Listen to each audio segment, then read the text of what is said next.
engagements, relations, friendships.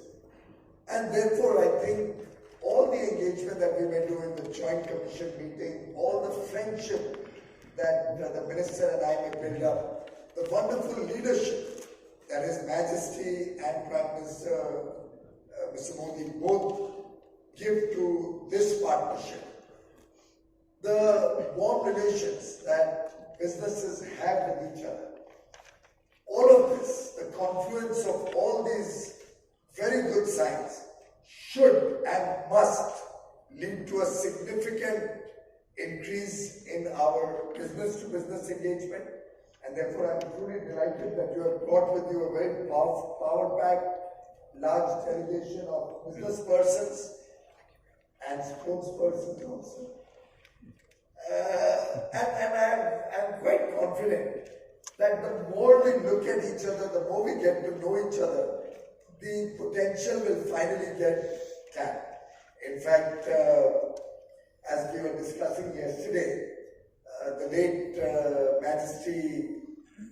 His Majesty Sultan Qaboos is somebody who every Indian holds in very high esteem, and somebody who brought this relationship to much, much greater heights during his leadership. And of course, he was conferred with the Gandhi Peace Prize in 2021, a very rare distinction given to international leaders.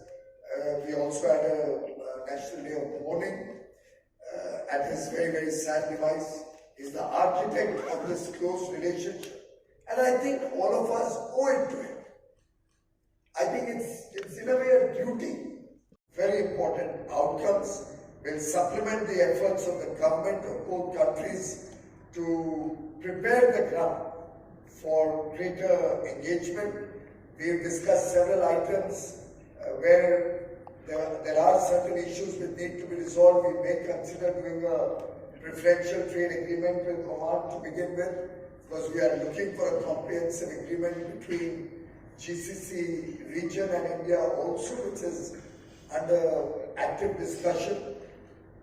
But all of this can truly happen when businesses exert that pressure or that enthusiasm, which can then help us in the political leadership to take bold decisions.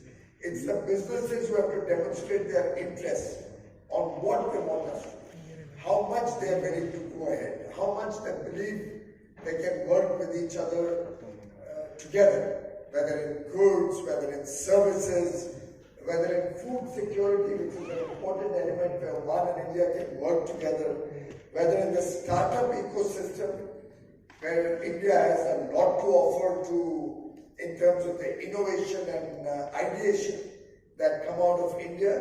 But I'm sure our young entrepreneurs from Oman will be equally excited at the opportunities the startup world opens for them.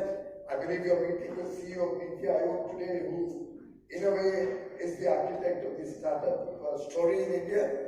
But should you be interested, I'd be happy to send my team from Startup India to give a flavor of how this whole process has been taken forward in India over the last 6 years under Prime Minister Modi's leadership. He's really led from the front. He's been involved in this entire journey of Startup India at every stage. And we will certainly arrange at your convenience, our team coming, Shruti can come in with her team, all the youngsters, the very enthusiastic young team, which is working on Startup India. I must also acknowledge with gratitude the care that was shown for the very large Indian diaspora, over 600,000 Indians who live in Oman. The care, concern and the love that was showered by the local people, a relationship of affection, a relationship of shared interests, a relationship of oneness.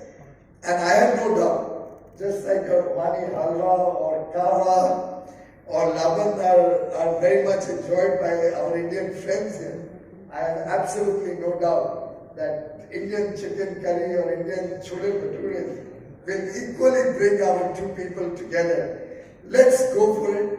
Let's not leave any stone unturned, whether it's security, whether it's sustainability, whether it's powering new businesses, whether it's startups, in every which way. These are two countries that can work together, that can really help improve the lives of 1 billion plus people in India, maybe the 5-6 million people in Oman. Two different economies, two different size of economies, two very different nature of businesses amongst the two countries, one largely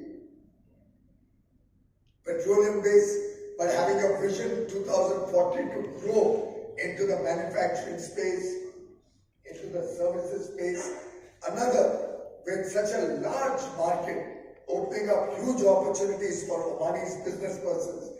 Together, we can move mountains. And I invite all the Omani's business persons to build upon the excellent brotherhood and friendship that our leaders, that both Kes and I have shared over the last 2 days, and I'm confident will continue to share over a very, very long time. Let's all work together. Let's make this partnership truly a long-term vision for huge outcomes for the people and businesses in both countries. A warm welcome once again to all my friends from Oman who have come to India. Thank you very much. The proposal for RuPay card, the use of RuPay card in Oman is something that has been talked about. You can talk about the modalities and of course the use of RuPay card in West Asia that obviously helps the diaspora.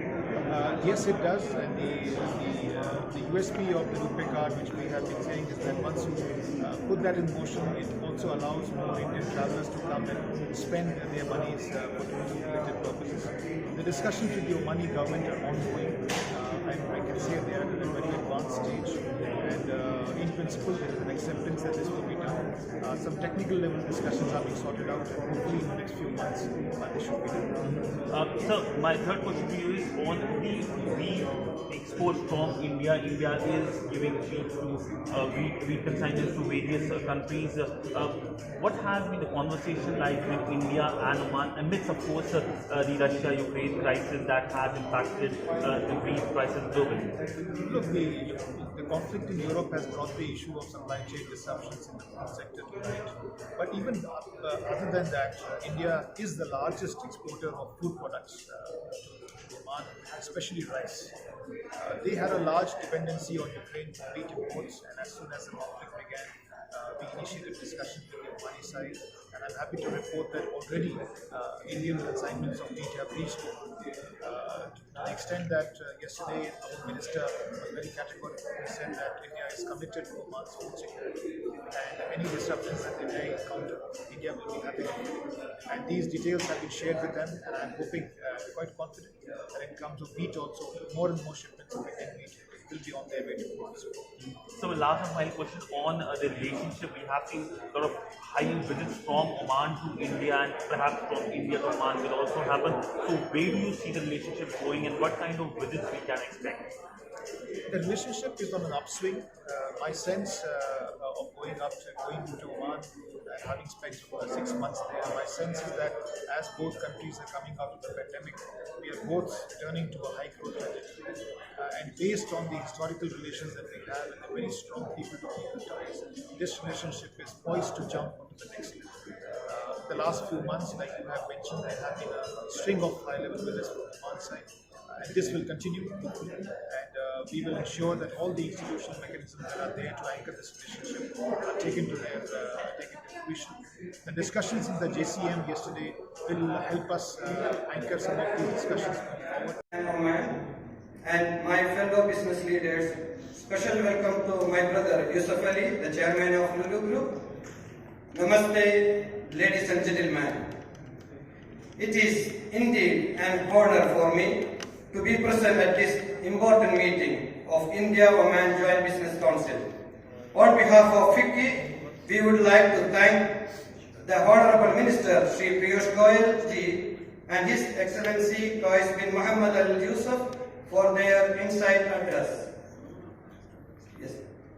We would also like to thank you, our ambassadors, for sharing your visions and scaling up India-Oman economy. I just wanted to wind up my speak. The time of